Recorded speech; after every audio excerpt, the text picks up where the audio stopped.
ಬದಲಾಗಿದೆ, ಎಲ್ಲವೂ ಬದಲಾಗಿದೆ. ಹಿಂದೆ ಇದ್ದಂತಹ ಖುಷಿ ಸಂತೋಷ ಇಂದು ಉಳಿದಿಲ್ಲ, ಎಲ್ಲವೂ ಬದಲಾಗಿದೆ. ಆಂಟನ ಇದ್ದ ಕಾಲ ಎಷ್ಟು ಚಂದ ಇತ್ತು ಅಂದರೆ ಪ್ರತಿ ಶುಕ್ರವಾರ ರಾತ್ರಿ ಚಿತ್ರಗೀತೆಗಾಗಿ ಕಾಯುತ್ತಾ ಇದ್ದಂತಹ ಜನರು ಪ್ರತಿ ಭಾನುವಾರ ಸಂಜೆ 4 ಗಂಟೆಗೆ ಒಂದು ಚಲನಚಿತ್ರ ನೋಡುತ್ತಿದ್ದಂತಹ ಕಾಲ. ವೈಟ್ ಅಂಡ್ ಬ್ಲ್ಯಾಕ್ ಟಿವಿ ಇವಾಗ ಸ್ಮಾರ್ಟ್ ಟಿವಿ ಆಗಿ ಬದಲಾಗಿದೆ. ಎಲ್ಲ ಸ್ನೇಹಿತರ ಜೊತೆಗೂಡಿ ನೋಡುತ್ತಿದ್ದಂತಹ ಚಲನಚಿತ್ರದ ಖುಷಿ ಇಂದು ಉಳಿದಿಲ್ಲ. ಊರಿನಲ್ಲಿ ಅರಳಿಕಟ್ಟೆನಲ್ಲಿ ಜನರು ಕೂತ್ಕೊಂಡು ಒಬ್ರನ್ನೊಬ್ರು ಕಾಲೆಳೆದುಕೊಂಡು ಖುಷಿ ಸಂತೋಷದಿಂದ ಕಳೀತಿದ್ದ ಕಾಲ ಇಂದು ಉಳಿದಿಲ್ಲ. ದ್ವೇಷ ಅಸೂಯೆಗಳಿಂದ ತುಂಬಿ ತುಳುಕಾಡುತ್ತಿದೆ. ಅಂದು ಇದ್ದಂತಹ ಖುಷಿ ಇಂದು ಯಾರಲ್ಲೂ ಇಲ್ಲ. ಅಂದು ಅರಳಿಕಟ್ಟೆ ಮೇಲೆ ಕುಳಿತು ಒಬ್ಬರನ್ನೊಬ್ಬರು ಕಾಲೆಳೆದು ಎಲ್ಲ ನಗುತ್ತಾ ಸಂತೋಷದಿಂದ ಬಾಳುತ್ತಿದ್ದ ಕಾಲ ಇಂದು ಯಾರೂ ಇಲ್ಲದೆ ಬಿಕೋ ಅನ್ನುತ್ತಿರುವ ಅರಳಿಕಟ್ಟೆಯಾಗಿ. ಹಿಂದೆ ಇದೇ ಅರಳಿಕಟ್ಟೆಯಲ್ಲಿ ನ್ಯಾಯ ಮಾಡುತ್ತಿದ್ದಂತಹ ಕಾಲ. ಊರಿನಲ್ಲಿ ಯಾವುದೇ ಜಗಳವಾಗಲಿ, ಅತ್ತೆ ಸೊಸೆ ಜಗಳವಾಗಲಿ, ಗಂಡ ಹೆಂಡತಿರ ಜಗಳವಾಗಲಿ, ಜಮೀನಿನ ವಿಚಾರವಾಗಲಿ, ಅಣ್ತಮ್ಮಂದಿರ ಜಗಳವಾಗಲಿ, ಯಾವುದೇ ಜಗಳವಿದ್ದರೂ ಕೂಡ ಇದೇ ಅರಳಿಕಟ್ಟೆ ಮೇಲೆ ಕುಳಿತು ಊರಿನವರೇ ನ್ಯಾಯ ತೀರ್ಮಾನ ಕೊಡ್ತಾ ಇದ್ದಂತಹ ಕಾಲ ಇಂದು ಮರೆಯಾಗಿದೆ. ಕೋರ್ಟು ಕಚೇರಿ ಅಂತ ಜನಗಳು ಅಲಿಯುವಂತ ಪರಿಸ್ಥಿತಿ ಬದಲಾಗಿದೆ. ಸಂತೋಷ ಖುಷಿಯಿಂದ ಕುಳಿತು ಹರಟೆ ಹೊಡಿತಿದ್ದ ಅರಳಿಕಟ್ಟೆ ಇಂದು ಬಿಕೋ ಎನ್ನುವ ಕಾಲವಾಗಿ ಬದಲಾಗಿದೆ. ಅಂದಿನ ಕಾಲದಲ್ಲಿ ಮನೆಗೊಂದು ಜೊತೆ ಎತ್ತನ್ನ ಸಾಕ್ತಾ ಇದ್ರು. ಎತ್ತಿನ ಗಾಡಿ ಒಂದು ಜೊತೆ ಎತ್ತಿದ್ದರೆ ಅವನೇ ಶ್ರೀಮಂತನೆಂದು ನೋಡ್ತಿದ್ದಂತಹ ಕಾಲ. ಇಂದು ಎತ್ತಿನ ಗಾಡಿ ತುಕ್ಕಿಡಿತಾ ನಿಂತಿದೆ. ನೇಗಿಲು ನೊಗ ಹೊತ್ತು ಗಂಟೆಗಟ್ಟಲೆ ದುಡಿತಿದ್ದಂತಹ ಕಾಲ ಬದಲಾಗಿದೆ. ಗಂಟೆಗೆ ಎಕ್ಕರೆಗಟ್ಟಲೆ ಉಳುಮೆ ಮಾಡುವ ಕಾಲವಾಗಿ ಬದಲಾಗಿದೆ. ಊರಿನಲ್ಲಿ ಮನೆಗೊಂದು ಜೊತೆ ಎತ್ತನ್ನ ಸಾಕಲಾಗಿತ್ತು. ಆದರೆ ಇವತ್ತು ಊರಿನಲ್ಲಿ 10 ಟ್ರ್ಯಾಕ್ಟರ್ಗಳನ್ನ ಇಟ್ಕೊಂಡಿದ್ದಾರೆ. ಇವತ್ತು ಟ್ರ್ಯಾಕ್ಟರ್ಗಳದೇ ದರಬಾರಾಗಿದೆ. ಕಾಡಂಚಿನ ಮನೆ ಇದ್ದಂತಹ ಕಾಲ ನಾಡಂಚಿನ ಮನೆಯಾಗಿ ಬದಲಾದಂತಹ ಕಾಲ. ಮಣ್ಣಿನ ಮನೆಗಳೆಲ್ಲವೂ ಇಟ್ಟಿಗೆಯ ಮನೆಗಳಾಗಿ ಬದಲಾದಂತಹ ಕಾಲ. ಇಂದು ಮೋಲ್ಡ್ ಮನೆ ಇಟ್ಟವರೇ ಶ್ರೀಮಂತರೆಂದು ತಿಳಿಯುವಂತ ಕಾಲವಾಗಿ ಬದಲಾಗಿದೆ. ಕಾಡಂಚಿನ ಮನೆಯಾಗಲಿ ನಾಡಂಚಿನ ಮನೆಯಾಗಲಿ ಮನೆ ಮುಂದೆ ಸಗಣಿ ಹಾಕಿ ಸಾರಿಸಿ ರಂಗೋಲಿ ಬಿಡಿಸುತ್ತಿದ್ದಂತಹ ಕಾಲ. ಇವಾಗ ರಂಗೋಲಿ ಬದಲಿಗೆ ಪೇಂಟಿಂದ ಬರೆದ ರಂಗೋಲಿ, ಅಳಿಸಲಾಗದ ರಂಗೋಲಿಯಾಗಿ ಬದಲಾಗಿದೆ. ಸಗಣಿ ತಟ್ಟಿ ಬೆರಣಿ ಮಾಡುತ್ತಿದ್ದಂತಹ ಕಾಲ ಮರೆಯಾಗಿದೆ. ಇಂದಿನ ಕಾಲದಲ್ಲಿ ಸಗಣಿಯ ಮುಟ್ಟುವುದಲ್ಲ, ಅದರ ವಾಸನೆಯೂ ಕೂಡ ಹಿಡಿದಂತಹ ಪರಿಸ್ಥಿತಿಗೆ ಬಂದು ತಲುಪಿದೆ. ಮನೆ ಮುಂದೆ ಇರುವ ಅಟ್ಟಿಗೆಲ್ಲ ಸಗಣಿ ಸಾರಿಸಿ, ಒಲೆಯನ್ನ ಸಗಣಿಯಿಂದನೇ ಸಾರಿಸಿ ಅರಿಶಿನ ಕುಂಕುಮ ಇಟ್ಟು ರಂಗೋಲಿ ಬಿಟ್ಟು ಪೂಜೆ ಮಾಡುತ್ತಿದ್ದಂತಹ ಒಲೆಗಳು ಇಂದು ಸ್ಟವ್ಗಳಾಗಿ ಬದಲಾಗಿದೆ. ಅಂದು ಇದ್ದಂತಹ ಯಾವುದೂ ಇಲ್ಲ. ಅಲ್ಯೂಮಿನಿಯಂ ಪಾತ್ರೆನಲ್ಲಿ ಮಾಡುತ್ತಿದ್ದಂತಹ ಕಾಲ ಬದಲಾಗಿ ಇಂದು ಕುಕ್ಕರ್ಗಳದೇ ದರಬಾರಾಗಿದೆ. ಅಂದಿನ ಕಾಲದಲ್ಲಿ ಎತ್ತುಗಾಡಿ ಇಟ್ಟವನೇ ಶ್ರೀಮಂತನೆಂದು ತಿಳಿತಿದ್ದಂತಹ ಕಾಲ. ಎತ್ತುಗಾಡಿ ಇಟ್ಟವನೇ ದೊಡ್ಡ ಶ್ರೀಮಂತನೆಂದು ಅವನನ್ನು ಪರಿಗಣಿಸಿ ಹೆಣ್ಣು ಕೊಡುತ್ತಿದ್ದಂತಹ ಕಾಲ. ನೇಗಿಲು ನೊಗ ಹೊತ್ತು ದುಡಿಮೆ ಮಾಡುತ್ತಿದ್ದಂತಹ ರೈತನೇ ದೊಡ್ಡ ಶ್ರೀಮಂತನೆಂದು ತಿಳಿದಂತಹ ಕಾಲ. ಇಂದು ಎಲ್ಲವೂ ಬದಲಾಗಿದೆ. ಊರಿಗೆ 1-2 ಸೇದೆ ಬಾವಿ, ಊರಿಗೆ ಬಂದವಳು ನೀರಿಗೆ ಬರಲ್ವಾ ಎನ್ನುವ ಗಾದೆ ಇತ್ತು.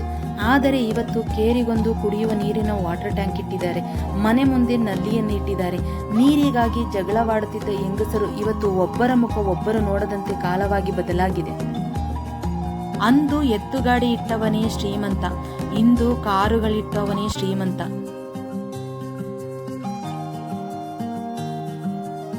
ಹಿಂದೆ ಎಲ್ಲ ಮದುವೆ ಅಂದ್ರೇನೆ ಖುಷಿ. ಮನೆ ಮುಂದೆ ಚಪ್ಪರ ಹಾಕಿ ಊರಿನ ಜನ ಎಲ್ಲ ಸೇರಿ ಯಾವುದೇ ದ್ವೇಷ ಅಸೂಯೆ ಇಲ್ಲದೆ ಎಲ್ಲರೂ ಸೇರಿ ಮಾಡ್ತಿದ್ದಂತಹ ಮದುವೆ. ತಿಂಗಳ ಮುಂಚೆನೆ ಎಲ್ಲ ಊರಿನ ಹೆಂಗಸರು ಅಕ್ಕಿ ಮಾಡ್ತಾ ಇದ್ರು. ಮದುವೆ ಮನೆಗೆ ಹೋಗಿ ಎಲ್ಲ ಗಂಡಸರು ಸೌದೆ ಹೊಡಿತಾ ಇದ್ರು ತಿಂಗಳು ಮುಂಚೆನೆ. ಆದರೆ ಇಂದು ಯಾವುದೂ ಇಲ್ಲ, ಎಲ್ಲವೂ ಮರೆಯಾಗಿದೆ. ಎಲ್ಲರೂ ಸೇರಿ ಶಾಸ್ತ್ರೋಕ್ತವಾಗಿ ಮದುವೆ ಮಾಡುತ್ತಿದ್ದಂತಹ ಕಾಲ.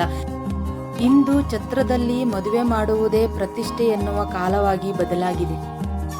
ಅಂದು ಬಿದಿರಿಗೆ ಇದ್ದಂತಹ ಬೆಲೆ ಇಂದು ಇಲ್ಲದಂತಾಗಿದೆ. ಬಿದಿರಿನಿಂದ ಮಾಡುತ್ತಿದ್ದಂತಹ ವಸ್ತುಗಳು ಇಂದು ಕಣ್ಮರೆಯಾಗಿದೆ. ಎಲ್ಲವೂ ಪ್ಲಾಸ್ಟಿಕ್ ಮಯವಾಗಿದೆ.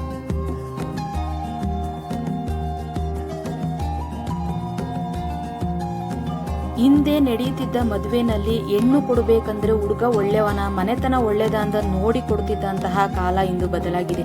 ಹುಡುಗ ಜಾಬಲ್ಲಿದ್ದಾನ, ಹುಡುಗನಿಗೆ ಸೈಟ್ ಇದೆಯಾ, ಮನೆ ಇದೆಯಾ ಎಂದು ಕೇಳಿ ಹೆಣ್ಣು ಕೊಡುವ ಕಾಲವಾಗಿ ಬದಲಾಗಿದೆ. ಹಸಿ ಕಲ್ಲು ರುಬ್ಬುವ ಕಲ್ಲಿನಿಂದ ಖಾರ ಅರಿಯುತ್ತಿದ್ದಂತಹ ಕಾಲ.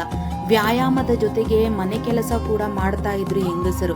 ಅಂದಿನ ಕಾಲದಲ್ಲಿ ಕೊಲೆಸ್ಟ್ರಾಲ್ ಅನ್ನೋದೇ ಗೊತ್ತಿಲ್ಲ, ಮಸಾಲ ಪದಾರ್ಥ ಜಂಕ್ ಫುಡ್ ಯಾವುದೂ ಗೊತ್ತಿಲ್ಲದಂತಹ ಕಾಲ, ಎಲ್ಲ ನೈಸರ್ಗಿಕವಾಗಿ ಸಿಗುತ್ತಿದ್ದಂತಹ ಊಟ ಮಾಡ್ತಿದ್ದಂತಹ ಕಾಲ, ಸೊಪ್ಪು ತರಕಾರಿ ಕಾಯಿ ಕರಿಗಳನ್ನು ತಿನ್ನುತ್ತಿದ್ದಂತಹ ಕಾಲ. ಇನ್ನು ಬೀಸುವ ಕಲ್ಲು, ಈ ಬೀಸುವ ಕಲ್ಲಿನಿಂದನೇ ರಾಗಿ ಬೀಸುತ್ತಾ ಇದ್ರು, ಅಕ್ಕಿಯನ್ನು ಬೀಸ್ತಾ ಇದ್ರು, ಬೇಳೆಯನ್ನ ಮಾಡ್ತಾ ಇದ್ರು. ಎಲ್ಲವೂ ಮರೆಯಾಗಿದೆ. ಬೆಳಗಿನ ಜಾವ 3 ಗಂಟೆ 4 ಗಂಟೆಗೆ ಎದ್ದು ನಮ್ಮಮ್ಮ ರಾಗಿಯನ್ನು ಬೀಸ್ತಾ ಇದ್ದಂತಹ ಕಾಲ. ಅದು ನಮಗೆ ಕಿರಿಕಿರಿ ಅನ್ನಿಸಿದರೂ ಕೂಡ ಅದು ಒಂದು ರೀತಿ ಜೋಗುಳ ಥರ ಆಗುತ್ತಿತ್ತು ನಮಗೆ, ಹಾಗೆ ಮಲಗಿ ಬಿಡ್ತಿದ್ದು. ಇಂದಿನ ಕಾಲದಲ್ಲಿ ಹೆಂಗಸರು ಬೀಸುವ ಕಲ್ಲಿನಿಂದ ಕೆಲಸ ಮಾಡ್ತಿದ್ರು. ವ್ಯಾಯಾಮದ ಜೊತೆಗೆ ಯಾವುದೇ ಕೊಲೆಸ್ಟ್ರಾಲ್ ಕೂಡ ಇರ್ತಿರ್ಲಿಲ್ಲ, ಹೊಟ್ಟೆಯ ಬೊಜ್ಜಂತೂ ಖಂಡಿತ ಇರ್ತಾ ಇರಲಿಲ್ಲ. ರಾಗಿಯ ಕಲ್ಲು ಇಂದು ಧೂಳಿಡಿತಾ ಇದೆ. ಇಂದಿನ ಕಾಲದ ಹೆಂಗಸರು ಹೊಟ್ಟೆ ಬೊಜ್ಜನ್ನು ಕರಗಿಸೋದಕ್ಕೆ ವ್ಯಾಯಾಮಕ್ಕೆ ಅಂತಾನೆ 1 ಗಂಟೆ ಶ್ರಮಿಸುತ್ತಿದ್ದಾರೆ. ರಾತ್ರಿ ಆಯಿತೆಂದರೆ ಮಕ್ಕಳಿಗೆ ಚಂದ್ರನನ್ನು ತೋರಿಸಿ ಊಟ ಮಾಡಿಸುತ್ತಿದ್ದಂತಹ ಕಾಲ, ಸೂರ್ಯ ಚಂದ್ರನನ್ನ ದೇವರಂತೆ ಕಾಣುತ್ತಿದ್ದಂತಹ ಕಾಲ, ಚಂದ್ರನನ್ನ ತೋರಿಸಿ ಕತೆ ಹೇಳಿ ಊಟ ಮಾಡಿಸುತ್ತಿದ್ದಂತಹ ಕಾಲ. ಎಲ್ಲವೂ ಬದಲಾಗಿದೆ. ಇಂದಿನಂತೆ ಯಾವುದೂ ಇಲ್ಲ. ಇವತ್ತು ಊಟ ಮಾಡಿಸ್ಬೇಕಂತಂದ್ರೆ ಮಕ್ಕಳಿಗೆ ಮೊಬೈಲ್ ಕೊಟ್ಟರೆ ಅಷ್ಟೇನೆ ಊಟ ಮಾಡೋದು.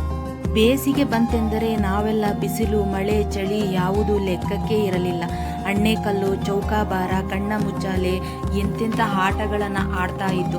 ಅದೇ ಇವತ್ತಿನ ಮಕ್ಕಳಲ್ಲಿ ಅದು ಕಣ್ಮರೆಯಾಗಿದೆ. ಬರೀ ಮೊಬೈಲು ರೀಲ್ಸ್ ನೋಡ್ಕೊಂಡು ಕಾಲ ಕಳೆಯುವಂತಹ ಕಾಲವಾಗಿ ಬದಲಾಗಿದೆ.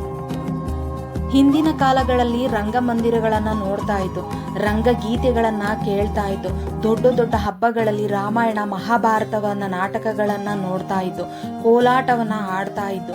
ಆದರೆ ಇಂದು ಎಲ್ಲವೂ ಮರೆಯಾಗಿದೆ, ಯಾವುದೂ ಇಲ್ಲ, ಎಲ್ಲವೂ ಬದಲಾಗಿದೆ. ಇವತ್ತಿನ ಮಕ್ಕಳಿಗೆ ನಾಟಕದ ಅರಿವಿಲ್ಲದಂತಾಗಿದೆ, ಮೊಬೈಲಲ್ಲಿ ರೀಲ್ಸ್ ಮಯವಾಗಿದೆ. ಮನೆಯ ಮುಂದೆ ಸ್ವಲ್ಪ ಜಾಗವಿದ್ದರೆ ಸಾಕು, ಹಿತ್ತಲಲ್ಲಿ ತರಕಾರಿ ಬೇಕಾದಂತಹ ಸೊಪ್ಪು ಕಾಯಿ ಕರಿಗಳೆಲ್ಲವನ್ನೂ ಬೆಳೆಯುತ್ತಿದ್ದಂತಹ ಕಾಲ. ಇಂದು ಎಲ್ಲವೂ ಬದಲಾಗಿದೆ, ಯಾವುದು ನೈಸರ್ಗಿಕವಾಗಿ ಸಿಗದಂತಹ ಕಾಲವಾಗಿ ಬದಲಾಗಿದೆ. ನಾವು ತಿನ್ನುವ ಊಟದಲ್ಲಿ ಏನೇನೂ ಇಲ್ಲ, ಎಲ್ಲವೂ ಕಲಬೆರಕೆ, ಕಲರಿಂಗ್, ಮಾರ್ಕೆಟಿಂಗ್ಗೋಸ್ಕರ ಏನು ಬೇಕಾದರೂ ಬೆರೆಸಿಕೊಡುತ್ತಾರೆ. ಹುಟ್ಟುವ ಮಕ್ಕಳಲ್ಲಿ ನಾನಾ ಕಾಯಿಲೆ ಜೊತೆಗೆ ಹುಟ್ಟುತ್ತಿದ್ದಾರೆ. ಇವತ್ತು ಶಾಲಾ ಮಕ್ಕಳಲ್ಲಿ ಹಾರ್ಟ್ ಅಟ್ಯಾಕ್ ಜಾಸ್ತಿ ಇದೆ, ಯಾಕೆಂದರೆ ಕಲಬೆರಕೆಯ ಫುಡ್ಡು.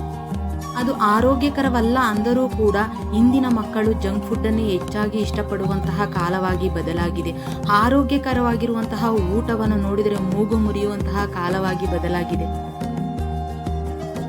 ಅಂದಿನ ಕಾಲದಲ್ಲಿ ಮಣ್ಣಿನ ಮಡಿಕೆಗಳಿಗೆ ಹೆಚ್ಚು ಬೇಡಿಕೆ ಇತ್ತು. ಬೇಸಿಗೆ ಕಾಲ ಬಂತೆಂದರೆ ಮರಳಿನ ಮೇಲೆ ಮಡಿಕೆಯಲ್ಲಿ ನೀರನ್ನು ತುಂಬಿ ಇಡ್ತಾ ಇದ್ರು. ಮಣ್ಣಿನ ಸಾರವನ್ನೆಲ್ಲ ಹೀರಿ ಕೊಡುತ್ತಿದ್ದಂತಹ ನೀರು ಇಂದು ಫಿಲ್ಟರ್ ನೀರಾಗಿ ಬದಲಾಗಿದೆ.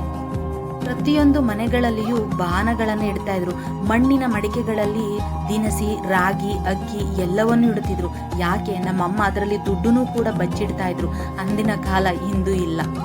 ಮಣ್ಣಿನ ಮಡಿಕೆ ಬಳಕೆಯೂ ಕೂಡ ಕಮ್ಮಿಯಾಗಿದೆ. ಇವತ್ತು ನೋಡ್ತೀನಿ ಅಂದ್ರೂ ಕೂಡ ಒಂದು ಬಾನಗಳಿಲ್ಲ, ಒಂದು ಮಡಿಕೆ ಇಲ್ಲ, ಎಲ್ಲವೂ ಬದಲಾಗಿದೆ. ಇಂದಿನಂತೆ ಯಾವುದೂ ಇಲ್ಲ. ಮಣ್ಣಿನಲ್ಲೇ ಆಡುತ್ತಿದ್ದ ನಾವುಗಳು ಇವತ್ತು ಮಣ್ಣು ಡಸ್ಟ್ ಅಲರ್ಜಿ ಆಗುತ್ತೆ ಹೋಗಬೇಡಿ ಅನ್ನುವ ಕಾಲವಾಗಿ ಬದಲಾಗಿದೆ. ಕೆಟ್ಟು ಪಟ್ಟಣ ಸೇರು ಅನ್ನುವ ಗಾದೆ ಇತ್ತು, ಆದರೆ ಇವತ್ತು ಹಳ್ಳಿಯಲ್ಲಿ ವಯಸ್ಸಾದವರು ಅಷ್ಟೇ ಇರೋದು. ಕೆಟ್ಟು ಹಳ್ಳಿಯ ಸೇರು ಅನ್ನುವ ಕಾಲವಾಗಿ ಬದಲಾಗಿದೆ. ಹಳ್ಳಿಯಲ್ಲಿ ಯಾರೂ ಇಲ್ಲ, ಹಳ್ಳಿಗಳಲ್ಲಿ ಯಾವುದೋ ಹಬ್ಬ ಹರಿದಿನಗಳಿಗೆ ಅಷ್ಟೇ ಸೇರುವುದು. ಪೂಜೆ ಪುನಸ್ಕಾರಗಳಿಗೆ ಸಿಗುವಂತಹ ಗೌರವ ಇಲ್ಲದಂತಾಗಿದೆ. ಇಂದಿನ ಮಕ್ಕಳಿಗೆ ಪೂಜೆ ಪುನಸ್ಕಾರಗಳಲ್ಲಿ ನಂಬಿಕೆ ಇಲ್ಲದಂತಾಗಿದೆ. ಬದಲಾಗಿದೆ, ಎಲ್ಲವೂ ಬದಲಾಗಿದೆ. ಇಂದಿನಂತೆ ಯಾವುದೂ ಇಲ್ಲ. ಇಂದಿನ ಕಾಲದಲ್ಲಿ ಬಂದ ಸೊಸೆ ಮಹಾಲಕ್ಷ್ಮಿ ತರ ಇದ್ದು ಗಂಡನ ಮನೆಯಲ್ಲಿ ಏನೇ ನಡೆದರೂ ತವರು ಮನೆಗೆ ಹೇಳದೆ ಹೊಂದಿಕೊಂಡು ಹೋಗುತ್ತಿದ್ದಂತಹ ಕಾಲ. ಏನೇ ಬಂದರೂ ಎಷ್ಟೇ ಕಷ್ಟ ಬಂದರೂ ಮನೆಗೆ ಹೇಳದಂಗೆ ಇರ್ತಿದ್ದಂತಹ ಕಾಲ. ಇವತ್ತು ಒಂದು ಸಣ್ಣ ನೆಪ ಸಿಕ್ಕರೂ ಬಂದ ಸೊಸೆ ಗಂಡನ ಮನೆಯನ್ನು 2 ಭಾಗ ಮಾಡುವಷ್ಟು ಬದಲಾಗಿದೆ. ಮನೆಯ ಮೇಲೆ ಸೌದೆ ಹೊತ್ತು ಸೌದೆ ಒಲೆಯಿಂದ ಅಡುಗೆ ಮಾಡುತ್ತಿದ್ದಂತಹ ಕಾಲ ಬದಲಾಗಿದೆ. ಸೌದೆ ಒಲೆಯಲ್ಲಿ ಅಡುಗೆ ಮಾಡುವವರು ಬಡವರೆಂದು ತಿಳಿಯುವಂತಹ ಕಾಲವಾಗಿ ಬದಲಾಗಿದೆ.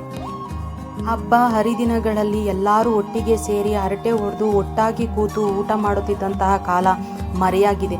ಸಂಬಂಧಗಳಿಗೆ ಬೆಲೆ ಕೊಡದಂತಹ ಕಾಲವಾಗಿ ಬದಲಾಗಿದೆ. ವಯಸ್ಸಾದ ತಂದೆ ತಾಯಿಗಳನ್ನು ಸಾಕುವುದೇ ಪುಣ್ಯ ಎಂದು ನಂಬಿದಂತಹ ಅಂದಿನ ಕಾಲ. ಹಿಂದಿನ ಕಾಲದಲ್ಲಿ 2-3 ಗಂಡು ಮಕ್ಕಳಿದ್ದರೆ ಆಯಿತು, ನಾನೇಕೆ ಸಾಕಬೇಕು, ನಾನೊಬ್ಬನೇ ಏಕೆ ಸಾಕಬೇಕು, 3 ತಿಂಗಳು ನೀನು ನೋಡಿಕೊ, 3 ತಿಂಗಳು ನಾನು ನೋಡಿಕೊ ಅನ್ನೋಷ್ಟರ ಮಟ್ಟಿಗೆ ಬದಲಾಗಿದೆ. ಗುರು ಹಿರಿಯರಿಗೆ ಮರ್ಯಾದೆ ಕೊಡದಷ್ಟು ಬದಲಾಗಿದೆ. ಮಾಡಿದ ಸಹಾಯಕ್ಕೆ ಕೃತಜ್ಞತೆ ಹೇಳದಷ್ಟು ಬದಲಾಗಿದೆ. ಹೌದು, ಬದಲಾಗಿದೆ. ಎಲ್ಲವೂ ಬದಲಾಗಿದೆ. ಇಂದಿನಂತೆ ಯಾವುದೂ ಇಲ್ಲ. ಎಲ್ಲವೂ ಬದಲಾಗಿದೆ. ಬದಲಾವಣೆ ಹೇಳುತ್ತಾ ಹೋದರೆ ಪುಟಗಳೇ ಸಾಲದು ಅಂತ ಹೇಳ್ತಾ ಈ ವಿಡಿಯೋವನ್ನು ನಾನು ಮುಗಿಸ್ತಾ ಇದ್ದೀನಿ. ಯಾರಿಗೆಲ್ಲ ಈ ವಿಡಿಯೋ ಇಷ್ಟ ಆಯಿತು ದಯವಿಟ್ಟು ಲೈಕ್ ಕೊಟ್ಟು ಸಬ್ಸ್ಕ್ರೈಬ್ ಆಗೋದನ್ನ ಮರಿಬೇಡಿ. ಹಾಗೆ ಈ ವಿಡಿಯೋ ಹೇಗಿತ್ತು ಅಂತ ಕಮೆಂಟ್ಸ್ ಮೂಲಕ ತಿಳಿಸಿ.